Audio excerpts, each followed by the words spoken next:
안녕하세요. 두 아들을 키우고 있는 30대 후반 여자입니다.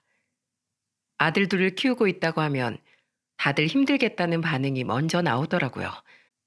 하지만 저는 아들 둘을 키우면서 힘들었던 적은 없어요. 오히려 저를 힘들게 만든 건 인간관계였던 것 같아요. 인생의 갈림길에서 어떤 선택을 하느냐에 따라 책임이 생기지 않습니까? 그래서 저는 지금 제 선택으로 만들어진 지금 인생이 마음에 들어요. 한 여자가 나타나기 전까지만 해도 제 인생은 흠잡을 곳 없이 평화로웠어요. 심지어 결혼하고 시어머님과 갈등을 겪은 적도 없을 만큼 시댁 식구들과도 잘 지내고 있었어요. 이런 저의 행복한 일상을 깨버린 사람은 다름 아닌 동서였습니다. 가족끼리 이래도 되나 싶을 만큼 앙숙이 따로 없었어요. 동서랑 서로 앙숙이 될 만한 일이 뭐가 있을까 싶으시죠? 제가 꼰대라서 동서 행동이 못마땅했던 건 절대 아니에요. 아마 제 사연 들어보시면 저런 동서랑 얼굴 보고 사는 것도 대단하다고 하실 겁니다. 제 사연 한번 잘 들어봐 주세요. 원래 제 성격은 무던한 편이랍니다. 어릴 때부터 저는 아닌 것 같은 일에는 섣부른 기대를 안 하는 타입이었어요. 그래서 저는 공부에 큰 흥미가 없어서 대학교도 진학을 포기했습니다. 그런데 그런 저의 선택을 보고 부모님은 걱정하시듯이 말하셨어요. 소양아, 형편 신경 쓴다고 대학 포기하는 거야? 학교 선생님한테 전화 왔어. 네가 대학교 원서 안 쓴다고 했다며? 집안 형편을 왜 네가 신경 써? 아니야, 나 정말 더 공부하기 싫어서 그런 거야. 오빠는 공부 잘했으니까 대학교 가는 거고, 난 공부도 못했는데 대학교 가서 뭐해? 그래도 요즘 세상에 대학교 졸업장이라도 있어야 살지. 내가 지금 대학교 가도 명문대 졸업장 받을 수 있는 것도 아니잖아. 대학교 졸업장만 있다고 되는 게 아니야. 나도 내 인생 잘 살고 싶어서 내린 결정이야. 그러니까 엄마도 내 선택 이해해 줬으면 좋겠어. 나 정말 공부에 소질이 없어.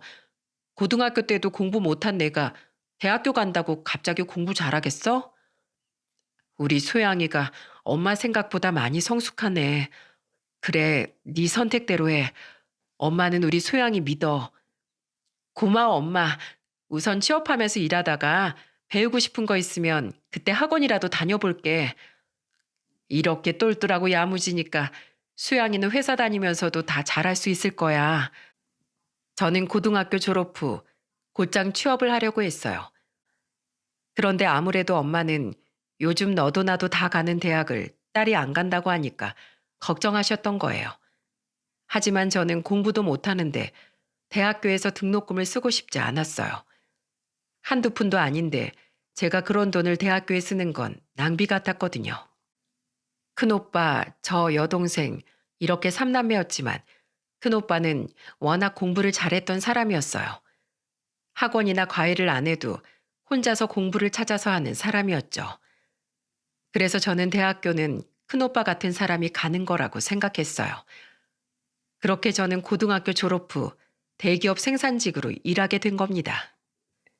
제가 첫 출근하던 날 아버지는 저한테 걱정스러운 목소리로 말하셨어요. 소양아, 출근했다가 힘들고 아닌 것 같으면 아빠한테 전화해. 무슨 일 있으면 꼭 전화해. 걱정 마. 아빤 내가 무슨 애인 줄 알아. 내 걱정하지 마. 이제 막 고등학교 졸업한 딸이 출근한다는데 세상에 어떤 부모가 걱정 안 하겠어? 항상 우리 소양이 믿으니까 꼭 아빠한테 전화해. 무슨 일 없어도 자주 전화 좀 해. 알겠어. 우리 아빠 하여튼 못 말려.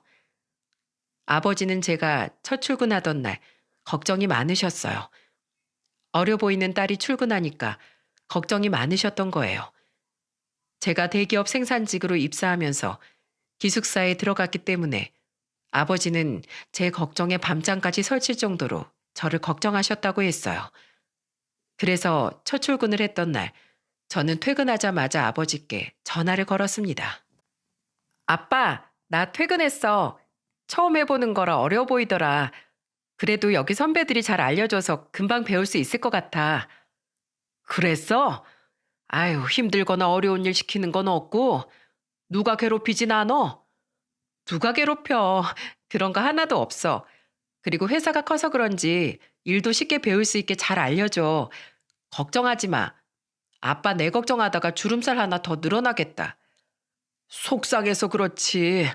아빠가 조금 더 능력이 좋았으면 우리 딸 이런 고생 안 했을 것 같아서 그래. 아빠가 미안하다. 자식 3명 다 잘 키우고 싶었는데 내 능력이 안 되네. 아빠, 나 정말 공부하기 싫어서 온 거야. 아빠가 능력 없어서 온 게 아니라 내가 공부 못해서 온 거라고. 공부 못한다고 평생 놀고 먹을 수도 없잖아. 그러니까 아빠 그런 생각하지 마. 난 지금 만족해. 그래, 소양아. 잘 지내고 있어. 집에 자주 와? 알겠지? 아, 그리고 아빠가 네 통장으로 용돈 좀 보냈어. 비상금으로 꼭 가지고 있어. 사람은 항상 돈이 좀 있어야 돼. 아, 내가 정말 아빠 때문에 못 산다. 알겠어. 걱정 마. 내가 주말마다 자주 갈게. 아버지는 정말 걱정이 많으셨어요. 그 후로도 누가 괴롭히지 않는지, 밥은 입에 맞는지, 혹시 아픈 곳은 없는지 자주 전화를 하셨습니다. 누가 보면 제가 외국에 나와 있는 줄 오해할 정도였어요. 저는 이때만 해도 아버지가 괜한 걱정을 하는 거라고 생각했는데 제가 자식을 낳아보니까 아버지 마음이 이해가 가더라고요. 그런데 아버지 걱정과 달리 저는 정말 잘 지내고 있었죠. 심지어 저는 여기서 일하다 인생을 함께할 동반자인 남편도 만났거든요. 남편은 낯선 환경에서 의지할 수 있는 듬직한 사람이었습니다. 남편과 저는 회식 자리에서 가까워졌어요. 그날 저는 회식 자리에서 피곤하길래 먼저 나왔죠. 다시 기숙사를 가려고 했는데 남편이 저를 따라 나온 겁니다. 같이 회식하다가 가까워진 저한테 궁금한 듯 물었어요. 소양 씨, 왜 이렇게 일찍 가요? 이 차는 더 맛있는 거 먹으러 간다고 하던데? 전 좀 피곤해서요. 내일도 일찍 출근해야 돼서 먼저 가보려고요. 근데 형진 씨도 그냥 나오신 거예요? 네, 소양 씨 나오길래 저도 슬쩍 나왔어요. 이 차에 더 맛있는 거 먹는다고 하던데 그냥 더 이따가 오시지 그랬어요. 나중에 소양 씨랑 더 맛있는 거 먹으러 가면 되잖아요. 회식 때 맛있는 거 못 먹은 사람끼리 더 맛있는 거 먹으러 가는 거 어때요? 저희 둘만요? 일하는 것도 힘든데 우리 맛있는 거 먹으러 가요.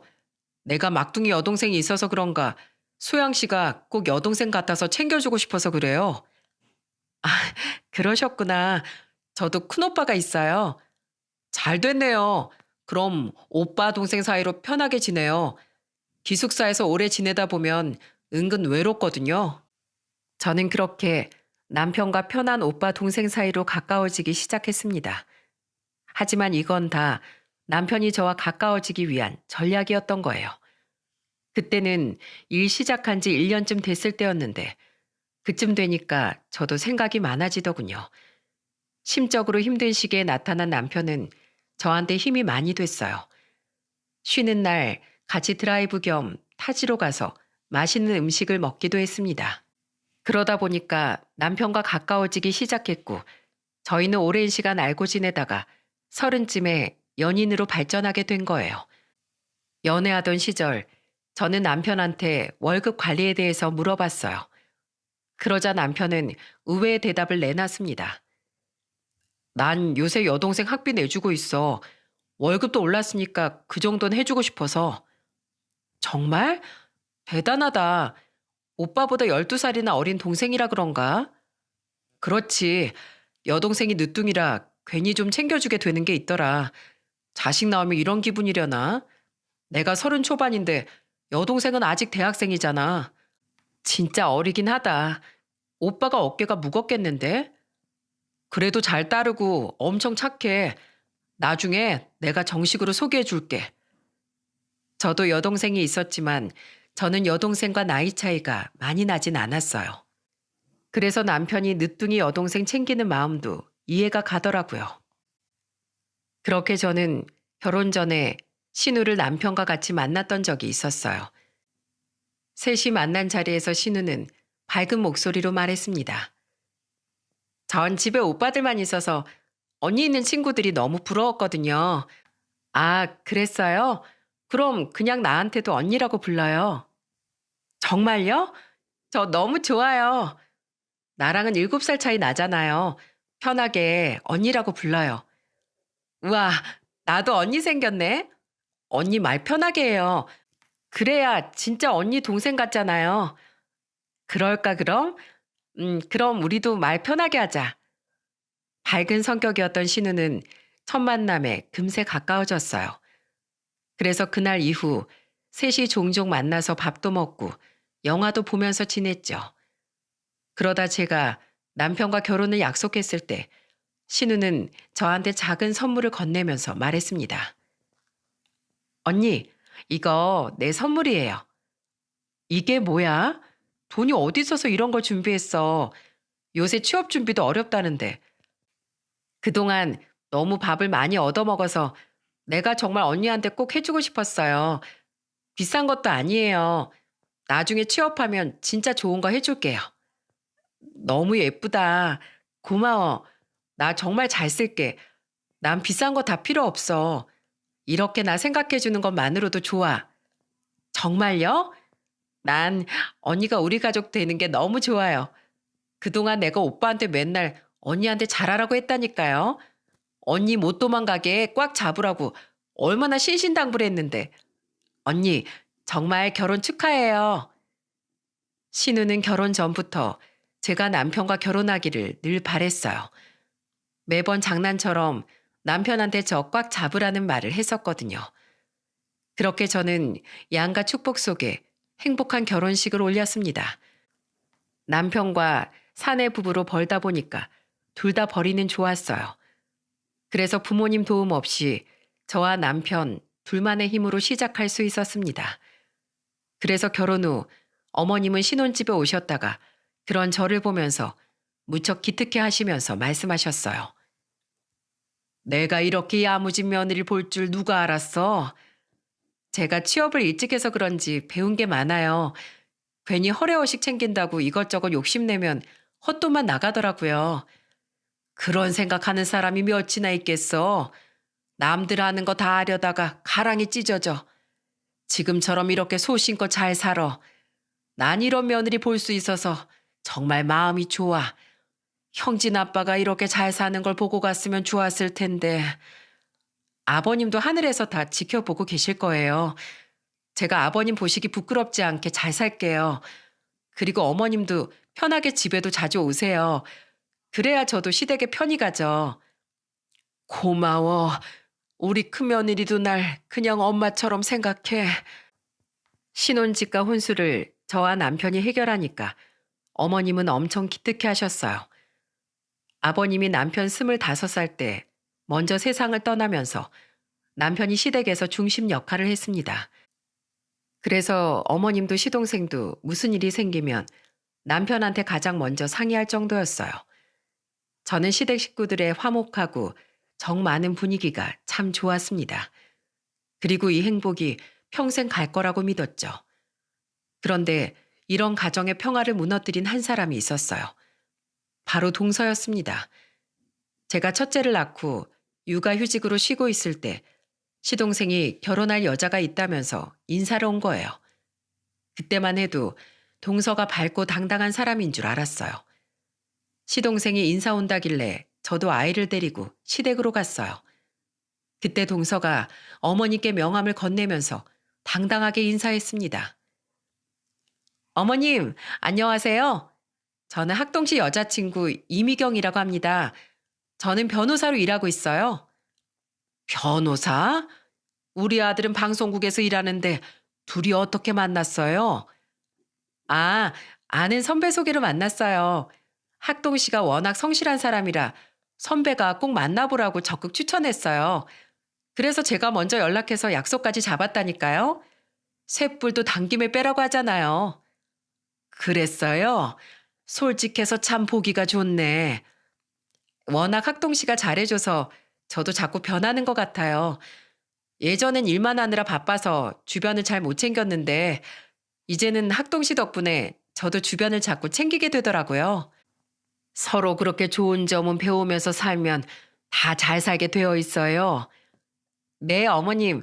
저 예쁘게 봐주세요. 잘할게요. 어머님은 동서가 성격이 밝아서 마음에 들어 하셨어요. 당당하고 솔직한 동서가 제가 보기에도 참 괜찮아 보였죠. 그런데 동서의 첫인상은 오래가지 않았습니다. 동서의 실체는 결혼 후부터 나오기 시작했어요. 특히 제가 가장 황당하고 어이없던 사건이 하나 있었습니다. 그때는 시동생 결혼 후 처음 맞이하는 새해였어요. 시댁에 다 모여서 같이 밥을 먹고 있는데 동서가 저를 보며 물었습니다. 형님은 생일이 언제예요? "아, 생일이요? 갑자기 제 생일은 왜요?"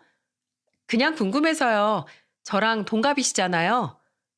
"내 생일은 10월이에요." "아, 10월이구나. 전 5월이거든요. 제가 먼저 태어났네요." "아, 그렇게 됐네요. 어차피 동갑인데 서로 편하게 말하는 건 어때요? 생일 따져보면 어차피 내가 몇 개월 먼저 태어났으니까 언니잖아요. 안 그래요? 우리 그냥 편하게 불러요. 형님이라고 하기도 민망해요. 친구처럼 지내면 더 가깝고 좋을 것 같은데요?" 동서는 갑자기 밥을 먹다 말고 편하게 부르자고 말하는 거예요. 그런데 그때 저희 얘기를 듣고 있던 어머님이 동서 말을 자르면서 말했습니다. "아무리 동갑이어도 호칭은 정확하게 해야지." 그러자 동서는 억울한 목소리로 말했어요. "어머님, 저 형님이랑 동갑이잖아요. 생일도 제가 더 빠른데 그냥 편하게 부르면 안 될까요? 요즘 그런 거 누가 따져요.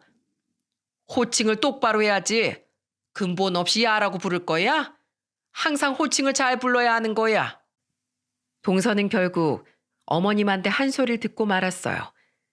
제가 생각해도 솔직히 동서가 이해가 안 갔거든요. 동갑이라고 해서 호칭도 없이 편하게 부르는 게 말이 됩니까? 그래도 저는 어머님이 하는 말에 동서가 포기한 줄 알았어요.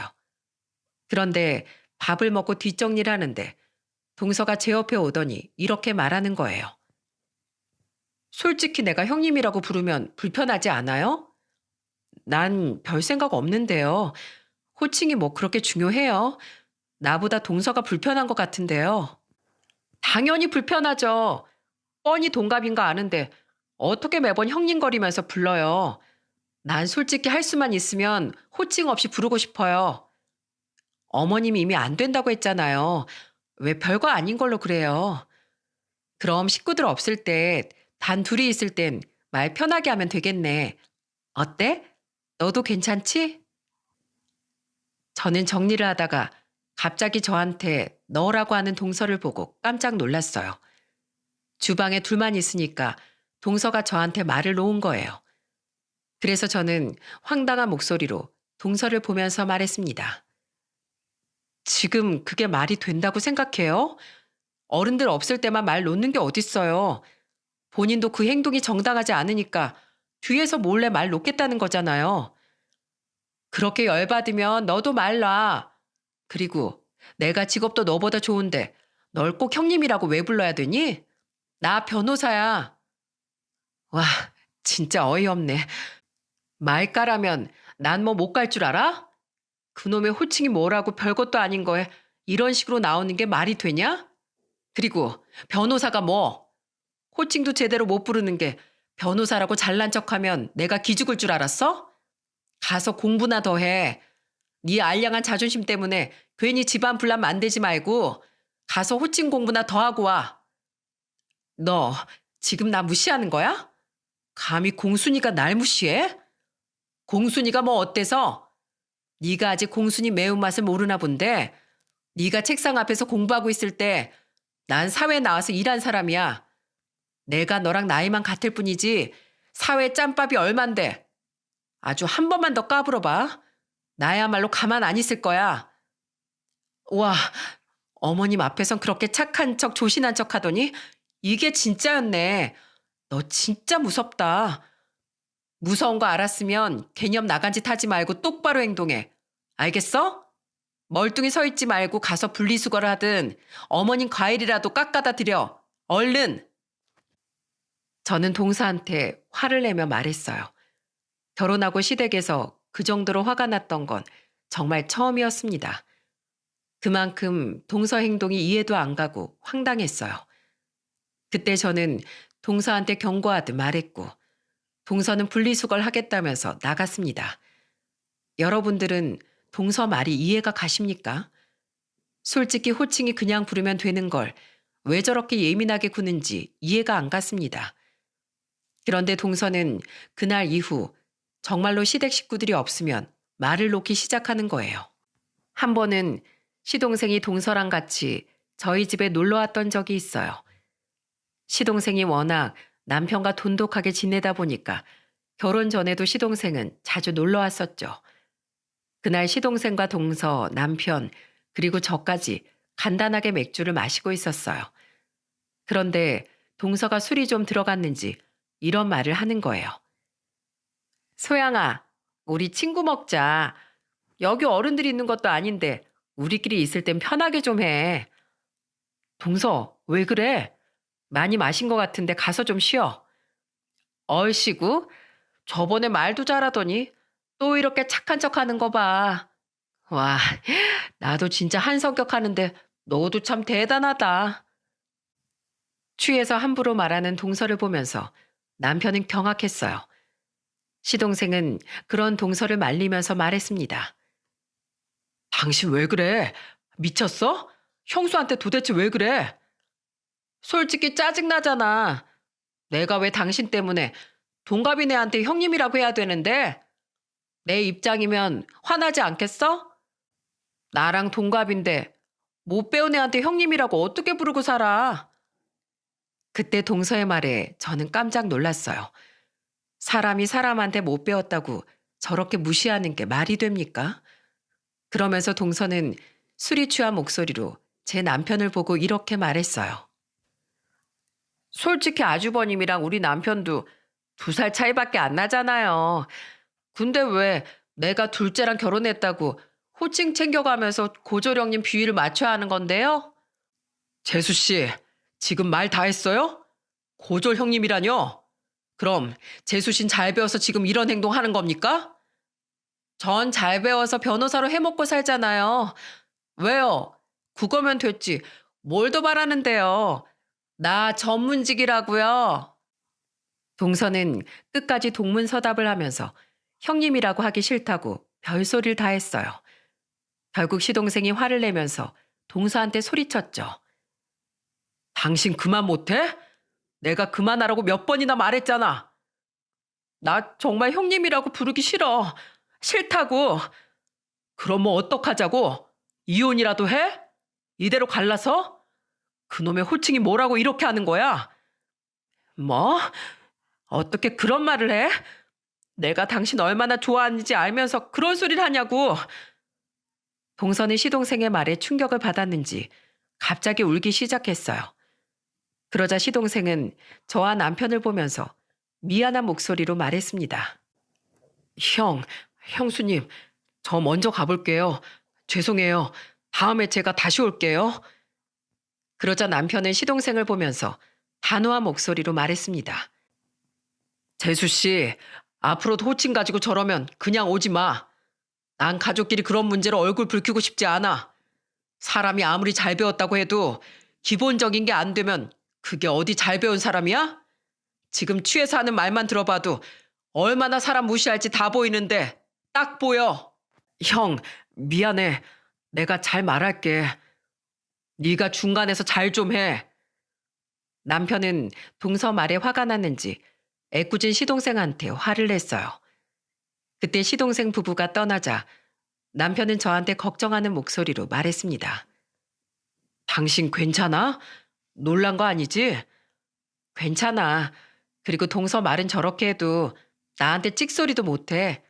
저번에 내가 한 방 먹여줬어. 진짜? 둘이 또 무슨 일이 있었어? 나한테 말하지 그랬어. 일 생길 때마다 당신한테 말하면 괜히 형제 사이만 나빠지지. 그리고 나 저런 말에 상처 안 받아. 나도 내 인생에 떳떳한데 저런 말에 상처를 왜 받아? 그러니까 너무 걱정하지 마. 나 진짜 장가 난 잘 갔어. 내 인생에서 가장 잘한 게 당신이랑 결혼한 거라니까. 그걸 이제 알았어? 그러니까 당신은 나한테 잘해. 남편은 혹시나 제가 동서한테 상처받을까봐 걱정하는 것 같았어요. 하지만 저는 원래부터 저런 말에 상처 받아본 적이 없어요. 제가 제 선택으로 대학교 진학을 포기했고 대다수의 사람들보다 못 배운 것도 맞으니까요. 하지만 제가 공부는 좀 덜 했을 뿐 인생의 지혜는 남들보다 더 많다고 생각했거든요. 제가 화난 건 하나였어요. 사람이 기본적인 것도 안 지키고 사는 게 맞는 겁니까? 호칭은 정말 가족 사이에서 가장 기본적이라고 생각했기 때문에 동서 행동을 이해할 수 없었어요. 그렇게 몇 주 뒤에 시동생이 집으로 찾아왔더군요. 그러더니 걱정 가득한 목소리로 남편한테 말했습니다. 형은 결혼하고 더 잘 사는 것 같은데 난 결혼하고 폭탄 끌어안고 사는 것 같아. 왜? 무슨 일이야? 설마 또 재수 씨야? 어, 지금 일하는 로펌도 세 번째 옮긴 거야. 어쩜 그렇게 가는 곳마다 싸우고 나오는지 모르겠어. 맨날 집에 오면 이 사람이 싫다, 저 사람도 싫다 투덜거리는데 이젠 아주 듣기도 지쳐. 어느 정도길래 그래? 재수 씨 그냥 보기엔 당당하고 자기 일 열심히 할 것 같은데 그 정도란 말이야? 형, 말도 마. 두 번째 다녔던 로펌에서는 같이 일하는 변호사가 마음에 안 든다고 물까지 뿌리고 나왔어. 뭐? 사람한테 물을 뿌려? 그건 너무 화풀이하는 거 아니야? 자기 마음대로 일이 안 풀리면 꼭 저런다니까. 아유, 너도 걱정 많겠다. 살다 보면 달라지긴 하려나. 난 더도 말고 덜도 말고 형수 반만 닮았으면 소원이 없겠다. 시동생은 괴팍한 동서 성격에 지쳐 보였어요. 저도 동서 성격이 저 정도인 줄은 몰랐는데 들어보니까 정말 심각하더군요. 그렇게 시간이 좀 흘러서 저는 둘째를 낳아서 키우고 있었어요. 동서도 그 사이 예쁜 딸을 낳아서 시동생과 세 식구 살고 있었습니다. 동서가 딸을 낳았을 때 시동생은 남편을 보면서 말했어요. 그래도 애 키우다 보면 성격도 달라지겠지. 지금도 우리 집사람 애기 돌보느라 정신없어. 그래, 너도 자꾸 재수씨 단점만 보려고 하지 말고 좋게 좋게 생각해. 잘한다 잘한다 해야 사람이 변하지. 시동생은 딸이 태어나고 동서가 조금 변한 것 같다고 좋아했어요. 하지만 이건 다 잠깐이었습니다. 저도 동서가 아이를 키우면서 달라질 줄 알았는데 사람 본성이 잘 안 변하더라니까요. 이걸 어떻게 알게 됐는지 아십니까? 동서가 아이를 낳고 자기 이름으로 개인 변호사 사무실을 차린 거예요. 그래서 개업식에 시댁 식구들만 초대했던 적이 있었어요. 저랑 남편은 두 아들을 데리고 개업식에 갔죠. 그때 저희 부부는 동서 개인 사무실에 갔다가 입을 다물지 못했어요. 어찌나 화려하던지 정말 동서가 변호사로 성공한 줄 알았다니까요. 바닥부터 벽은 온통 대리석이고 책상과 의자도 다 비싸 보였어요. 어머님도 동서 사무실을 보고 놀란 목소리로 물었습니다. 너 이런 사무실이 유지가 가능한 거냐? 무슨 사무실이 운동장 같네. 어머님, 저 변호사예요. 이 정도 문제 없어요. 그리고 의뢰인들도 사무실을 잘 갖춰놔야 온다니까요. 그래, 네 능력 좋으면 이런 거 차려놓는 것도 나쁘지 않지. 사무실이 아주 멋있네. 동서 변호사 사무실을 두리번거리면서 어머님은 감탄했어요. 저와 남편도 넓고 화려한 동서 사무실에 깜짝 놀랐죠. 그러다가 제가 잠깐 화장실을 다녀왔는데 동서가 저를 따라온 거예요. 그러더니 저를 보고 비아냥거리며 말하더군요. 야, 내 사무실 어때? 내가 저 정도야. 너랑은 급이 다르다고. 또 그 급타령이야? 그래, 너 잘났다. 뭐야? 너 지금 나 놀려? 부러우면 솔직히 부럽다고 해. 괜히 아닌 척하는 게 더 불쌍해 보여. 내가 널 왜 부러워해? 너야말로 기본이나 하고 살아. 꼭 너처럼 기본도 안 되어 있는 애들이 자기 발등 자기가 찍던데 너도 조심해. 야, 너 지금 개 없이 와서 초치는 거야? 너 미쳤어? 미친 건 너지. 너야말로 호칭 똑바로 해. 이제 딸도 키우는 엄마가 유치하게 살고 싶냐? 애 생각 좀 해. 애가 뭘 보고 배우겠니? 네가 뭔데 내 새끼 걱정이야? 너 하는 걸 좀 봐. 걱정 안 하게 생겼나? 네 딸한테 똑같이 가르쳐 줘봐. 동갑이면 아무한테나 막 말 놓고 야, 너 거리라고. 그렇게 당당하면 네 딸한테도 너 하는 거 똑같이 가르쳐. 이게 진짜? 너 가만 안 둘 거야. 두고 봐. 어이구, 그래. 내가 아주 무서워서 오금이 저린다. 제발 뭘 좀 보여줘봐. 제가 비아냥거리면서 말하니까 동서는 저를 노려보기까지 했어요. 정말 너무 유치해서 웃기더라고요. 그래도 저는 남편과 동서 개인 사무실을 보고 집으로 가는 길에 감탄하기도 했어요. 남편은 저한테 이런 말을 했습니다. 난 학둥이가 맨날 재수 씨가 화만 내고 로펌 옮겨 다닌다고 하길래 일을 어떻게 하나 싶었는데 그래도 잘하나 봐. 개인 사무실까지 떡하니 차린 거 보니까 대단하네. 그러게. 나도 사무실이 너무 화려해서 깜짝 놀랐지 뭐야. 역시 변호사는 변호사야. 그래도 저렇게 일이라도 잘하니까 다행이다. 저는 남편과 집으로 가는 길에 새삼 동서가 능력 있는 변호사구나 생각하기도 했어요. 그런데 이런 감탄도 그리 길게 가지 못했습니다. 동서가 변호사 사무실을 개업하고 8개월쯤 지났을 때 시동생이 술을 한 잔 걸치고 온 거예요. 그래서 남편은 시동생을 보고 놀라면서 말했습니다. 야, 넌 재수 씨가 개인 사무실까지 차려놓고 일하는데 표정이 왜 그래? 꼭 집안에 우환이 잔뜩 낀 사람처럼 왜 그러고 다녀? 아휴, 형, 변호사도 잘 돼야 좋은 거야. 그 사무실 다 대출이야, 대출. 자기 변호사니까 대출 잘 나온다고 무리해서 차린 거라니까. 다 대출이라고? 에이, 그래도 일하면서 갚으면 금방 갚겠지. 일을 잘해야 갚지. 다 어떻게 갚으려고 하는지 모르겠어. 처음엔 그냥 작게 하자고 해도 말도 안 들어. 근데 8개월 만에 일하던 사무장이 도망가 버려서 지금 업무도 꼬이고 난리도 아니래. 일하던 사무장이 왜 도망가? 일하는 사람이 그렇게 도망가도 되는 거야? 남편은 궁금해서 시동생한테 이것저것 물었어요. 그러자 시동생은 소주를 한 잔 더 마시더니 한숨을 내쉬면서 말했습니다. 무슨 90년대도 아니고 아내가 맨날 사무장한테 쌍욕하고 정강이까지 자는데 누가 견뎌? 요즘 시대 그런 사람이랑 누가 일해? 신고만 안 당해도 다행이겠어.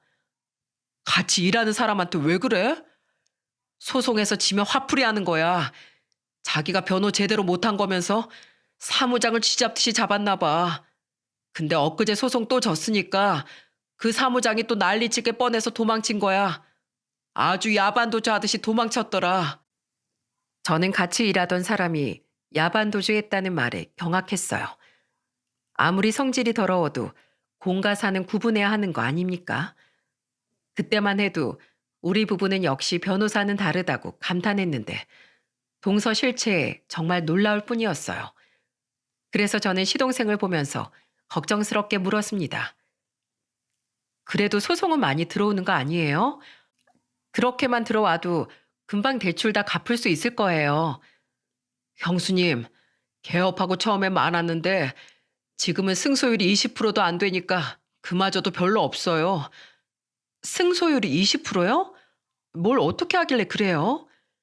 소송 10번 중에서 2개 정도 승소하고 8번은 패소해요. 요즘은 인터넷이 잘 되어 있으니까 이런 거 누가 후기라도 남기면 잘 안 오려고 해요.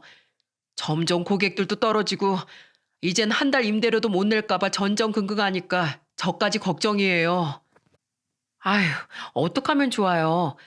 근데 처음에는 다 실수도 하고 그래요. 아직 개인 사무실 차린 지 1년도 안 됐잖아요. 조금만 지켜봐요.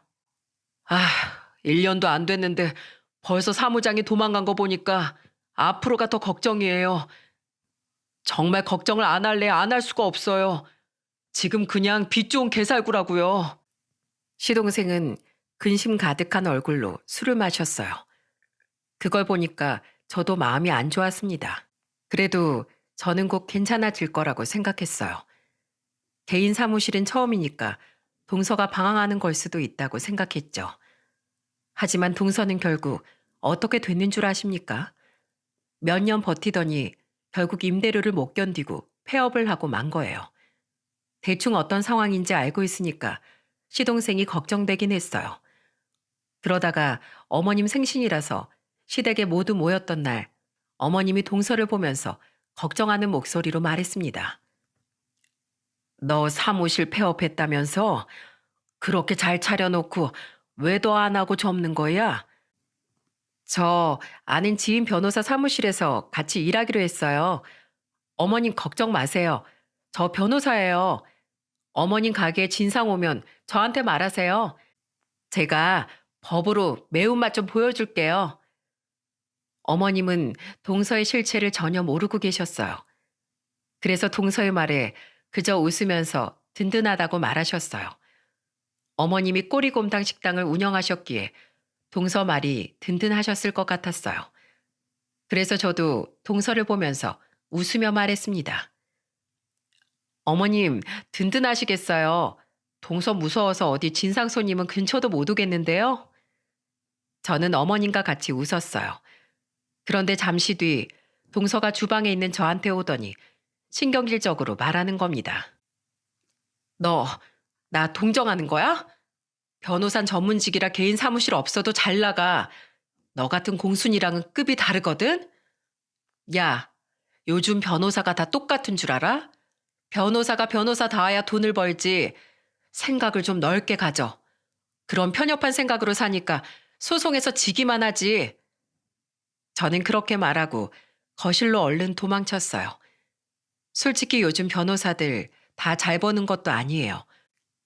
워낙 변호사가 많으니까 한 달에 200만 원 겨우 버는 변호사도 많습니다.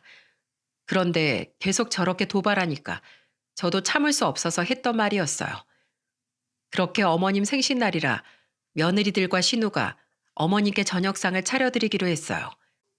그때 남편과 시동생이 어머님을 모시고 나가서 바람도 쐬고 선물도 사드린다고 나갔죠. 집에 저와 동서, 신우이만 주방에서 준비하고 있었어요. 갑자기 동서가 거실로 가더니 리모컨을 잡고 소파에 눕는 겁니다. 그 꼴이 너무 짜증나서 동서를 불렀어요. 동서, 와서 좀 생일상 차리고 밥이라도 해. 거기서 뭐 하는 거야? 형님, 저 오늘 여기도 겨우 왔어요. 내가 얼마나 바쁜 줄 알아요? 난 좀 쉴 테니까 괜한 시비 걸지 말고 그냥 일이나 해요.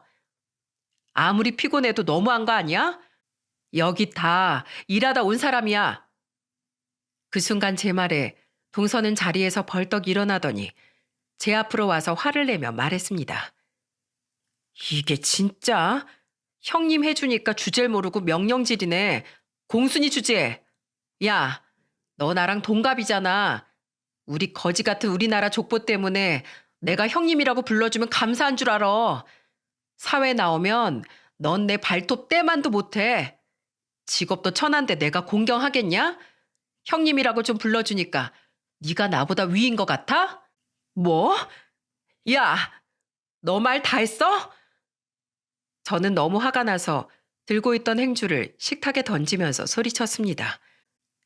거의 둘이서 머리 끄댕이 잡기 일촉즉발의 상황이었어요. 그런데 그때 신우가 동서한테 했던 말 한마디에 상황은 역전됐어요. 와, 이 언니 안 되겠네. 이렇게 무식해서야 변호사가 어떻게 된 거야? 야, 뭐야? 너 지금 나한테 그런 거야? 나보다 12살이나 어린 게? 그래, 너 보고 그랬다 왜? 나이가 뭐? 어른이 어른 같아야지. 원래 어른한테 다 배우는 거야. 그래서 지금 네가 한 짓이랑 똑같이 하고 있잖아. 이게 진짜 어디서 눈을 부릅뜨고 덤벼? 야, 너 호칭 똑바로 안 해? 왜? 방금 너한테 배운 거잖아. 지금 계급장 떼고 같이 싸우자는 거 아니야? 야, 너 미쳤어? 너야말로 가만 안 둘 거야. 저는 동서가 신우를 때리려고 손을 번쩍 드는 걸 보고 깜짝 놀라 신우 앞으로 막아섰어요. 그래서 동서는 얼떨결에 신우가 아니라 제 머리를 친 겁니다. 그런데 그 순간 무슨 일이 있었는지 아십니까? 바로 외출했던 어머님과 시동생 남편이 문을 열고 들어온 겁니다. 그때 동서가 저를 때린 걸 보고 시동생이 고함을 지르며 소리쳤어요. 당신 미쳤어? 넌 진짜 구제불능이다. 여보, 그게 아니라 난 아가씨랑 말하고 있었는데 형님이 끼어든 거야. 동서 말에 저는 기가 막혔어요. 그때 신우가 시동생을 보면서 말했습니다. 오빠, 세원이가 먼저 야, 너 거리고 반말했어. 자기 변호사라고 사람을 얼마나 개무시했는데? 신우 말에 시동생은 한숨을 쉬더니 동서를 보고 소리쳤어요. 야, 나 더 이상은 못하겠어.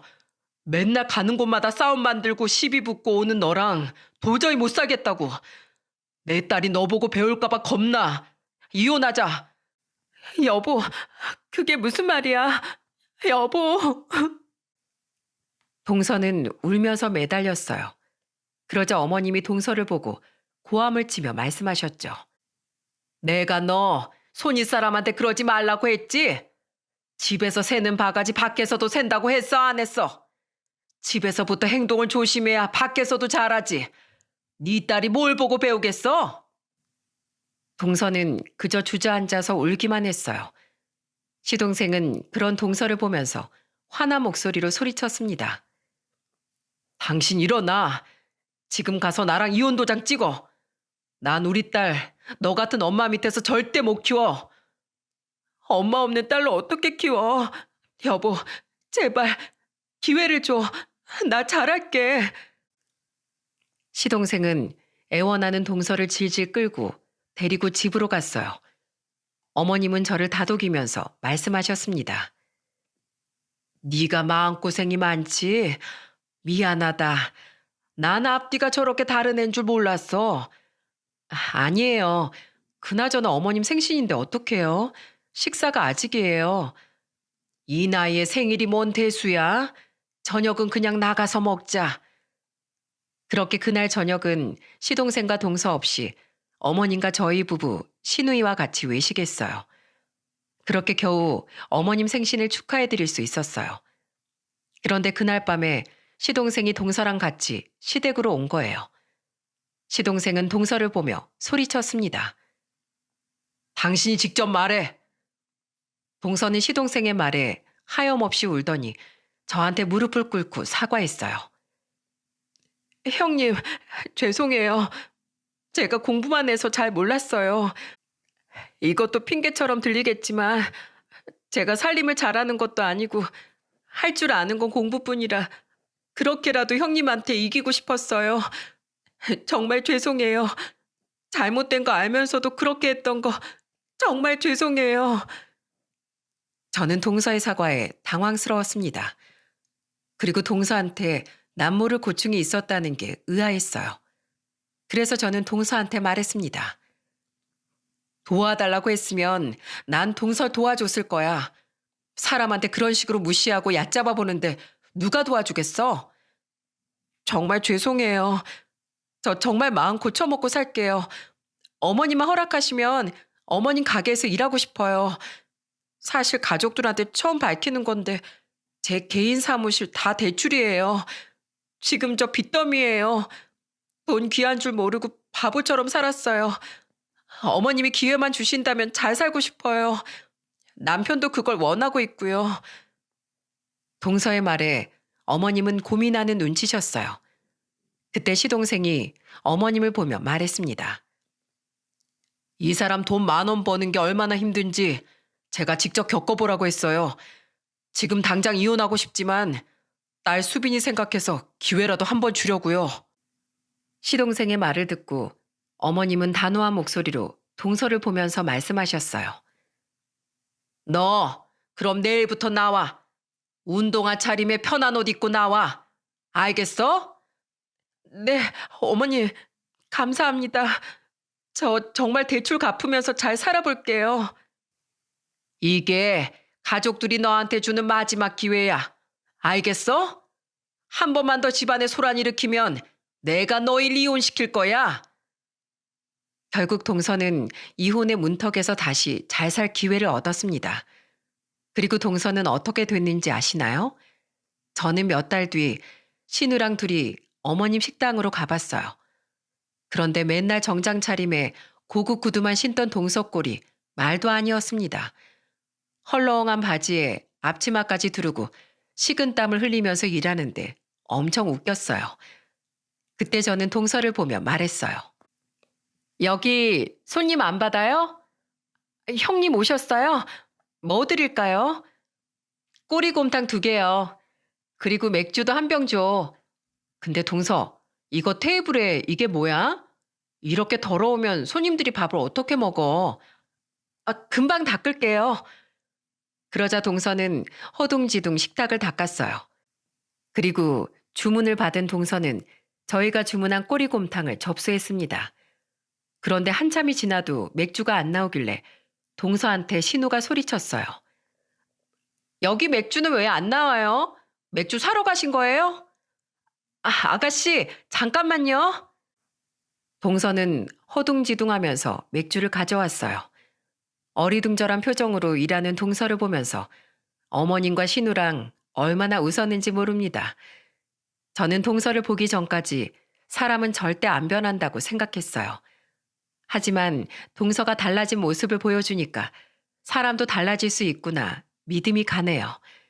그래도 방심하면 동서가 또 언제 옛날처럼 달라질지 모른다고 생각하긴 해요. 그런데 시동생도 한 번만 더 개념 없이 행동하면 바로 이혼이라고 했기 때문에 또 변하진 않을 것 같네요. 생각보다 동서는 딸에 대한 사랑이 깊거든요. 그리고 제가 이 집안의 맏며느리로서 시댁이 올바른 길로 갈 수 있도록 중심을 잘 잡으려고 합니다. 동서가 약점을 인정하고 가족들한테 손 내민 순간 기적이 일어난 거예요.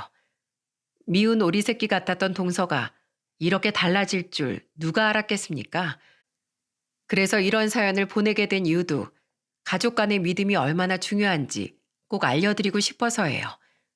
믿음을 주고 신뢰를 쌓으면 더 좋은 관계로 발전할 수 있는 것 같습니다. 지금은 시동생 부부와 저희 집에서 같이 밥도 먹을 만큼 잘 지낸답니다. 조금 더 이해해보려고 노력해보면 좋은 시절이 올 거예요. 긴 제 사연 들어주셔서 정말 감사드려요. 연말 행복한 시간 보내시길 바랍니다.